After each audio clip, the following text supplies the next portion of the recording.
এখনও আমি যতটুকু জানি অনুমান ভিত্তিক মানে চলছে, কথাবার্তা চলছে।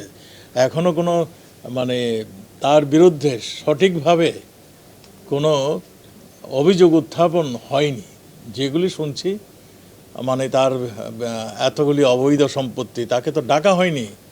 তাকে ডাকা হলে তো আমরা বুঝতে পারবো তার নিশ্চয়ই তার কোনো এক্সপ্লানেশন আছে, নিশ্চয়ই তার আয়ের কোনো সোর্স আছে। না হলে সেই বা এরকম অপকর্ম করবে, এইটা তো তাকে সুযোগ দিতে হবে। তার সে সুযোগ পেলে নিশ্চয়ই আসবেন, কথা বলবেন, তাহলেই বোঝা যাবে তার কতখানি অবৈধ, কতখানি তিনি তার নিজস্ব সম্পদ দিয়ে বৃদ্ধি করেছেন।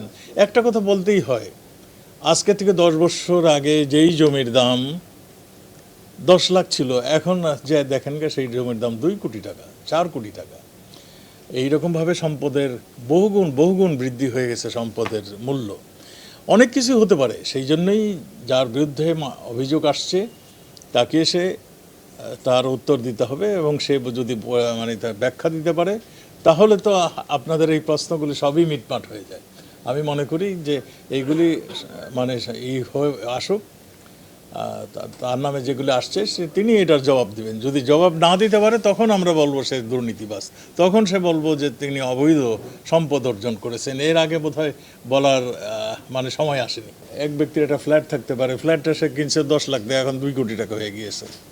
এক ব্যক্তির একটা জায়গার দাম, সে পৈতৃক সম্পত্তি পেয়েছেন 1 লাখ টাকার, সে এটা বিক্রি করে সেই আমলেই আমি একজনের খবর জানি, কালকে আমাকে এসে বলছিলেন যে তিনি তার বাড়ি একর হয়েছে, 3 গুণ দাম পেয়েছেন।